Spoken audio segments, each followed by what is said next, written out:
Hi, it's Karina. I love salads and I make lots of them. From slapdash salads for every day to quite fancy salads for special occasions. So today I'm going to show you two salads which I kind of invented not so long ago. I call them my superfood salads because they're made out of super healthy ingredients. They also look very pretty and they look very nice in a big dishes for a family gatherings. And they're great to take to work in a lunchbox too because they're quite filling as well. I discovered how to trick myself into eating broccoli and trick other people too. Raw, believe it or not, but the trick is you got to chop them really fine, like a sand, like a rice, broccoli rice. This is just look, just like that. And surprisingly, they're so nice with a good lemony kind of dressing. So say handful of, well, 2 handfuls really of regular broccoli, and those purple sprouting ones. Again, I'll chop them. Not necessarily only florets, use the stalks as well, not the very probably bottom part of it. So chop them very fine and send it to your salad bowl. So it was like three sort of branches. Right, every time mix a little bit, so these 2 broccolis. Now, I think for salads we can skip exact proportions, in my opinion. So say a handful of radishes. A thinly slice. Sweet pea pods, top and tail, I forgot to do it, and as doing so, try to remove the strings. If there are strings here, we don't want them. Ideally they shouldn't be here, but see, quite a big string. They're so delicious. Just raw. They are sweet. So do not forget to take off those strings. Okay, so we have a handful of those. They look very pretty too. You really can't make salad without an onion. So I like the red ones because they look pretty, and they also, well, mainly because they look pretty, and also they're slightly less sort of oniony. Thin, like moon shape, a quarter of medium onion. Of small pack of rocket, I think whatever 100 grams. I probably use all of it. You can't have too much rocket. So I roughly chop it, very roughly. Literally 1, 2, 3, 4, 5. Or they say don't ever chop salad leaves, tear them. This is what I heard.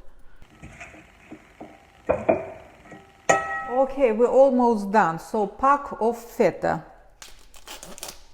which I just crumble. Oops, we don't want the water. Pack probably, actually for this amount, I'll use 3/4.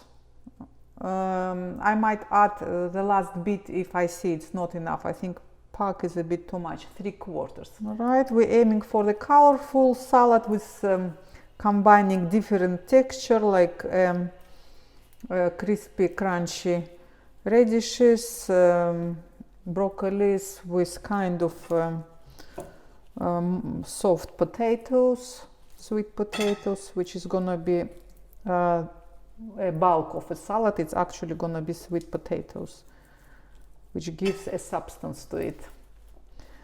Right, looks very pretty already. And we actually can stop here, just put olive oil, and that's it, done.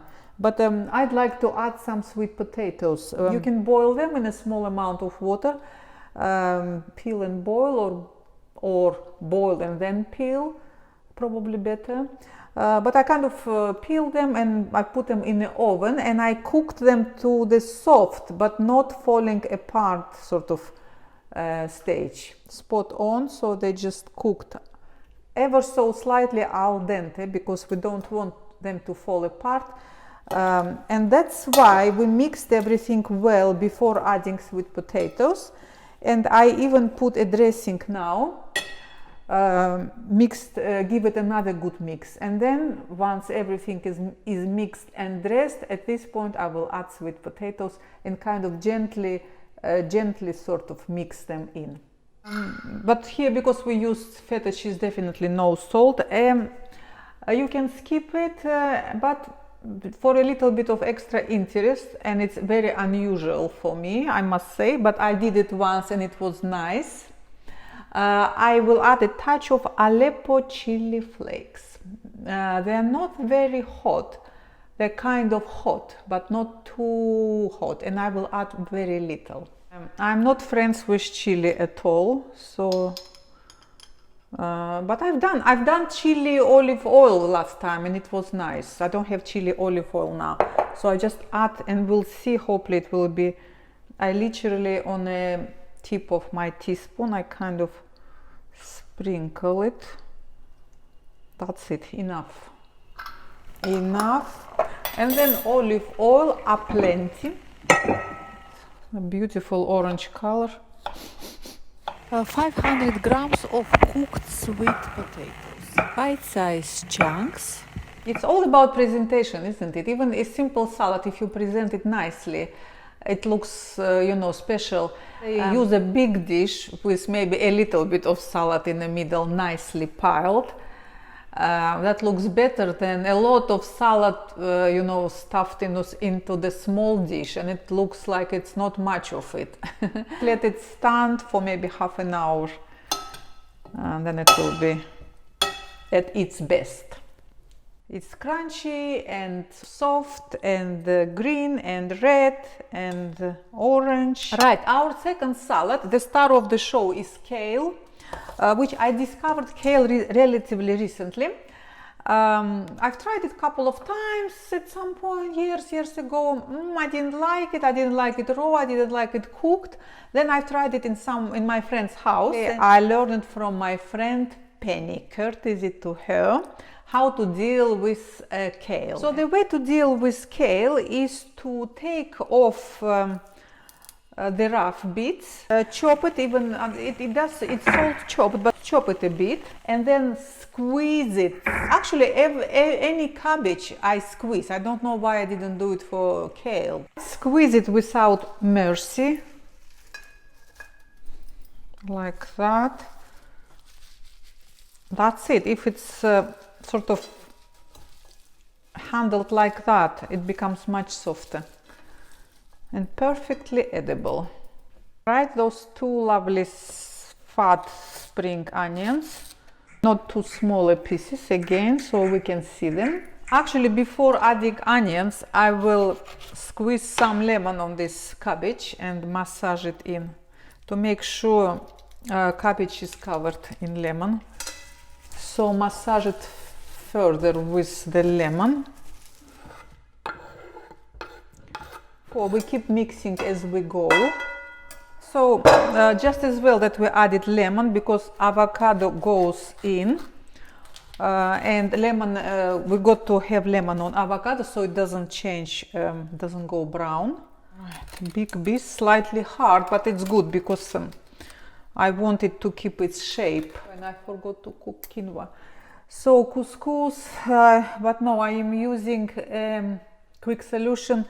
Crushed bulghur wheat, but the fine one, the one which, like couscous, it sort of instantly swells in the hot water. So we're using that much, probably too much. Anyway, Let's see, so I'm just covering it with boiled water and it should swell in no time. Pink avocado in a not too small pieces. Blueberries are so expensive, but so often unknowingly they are sharp and not sweet at all, and those are better to be used in salads, really. Parsley, a handful of fresh parsley. My daughter hates any kind of herbs. I can't believe my daughter of mine, just imagine. Anyway, but she didn't mind parsley in this salad, tell you what, she liked it so much. And as long as we chop it finely. Pumpkin seeds, always dry roast your pumpkin seeds. Say that much, half a handful, a sprinkle, let's just say good sprinkle of toasted pumpkin seeds, right? Oh, and my favorite, you can put sultanas, but I put those green sultanas, which I buy from a specialist shop. It's Iranian green sultanas. They're soury, not sweet. Very subtly sweet, I would say. So a sprinkle, just sprinkle, not that much. Divine. So a teaspoon, so it's only half of this large spoon of honey. Kind of try to spread it around.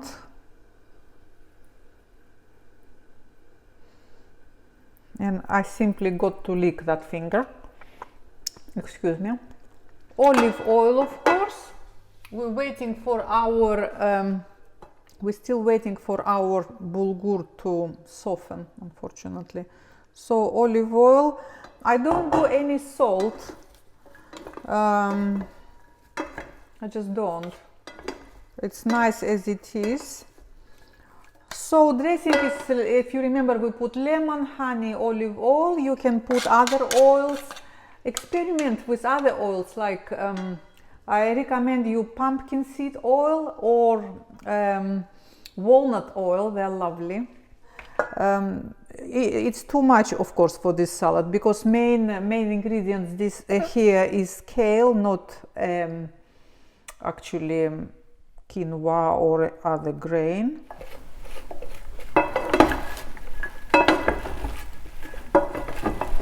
I do really recommend you to try those salads. They are really nice and everyone likes them. I've got so many compliments for them.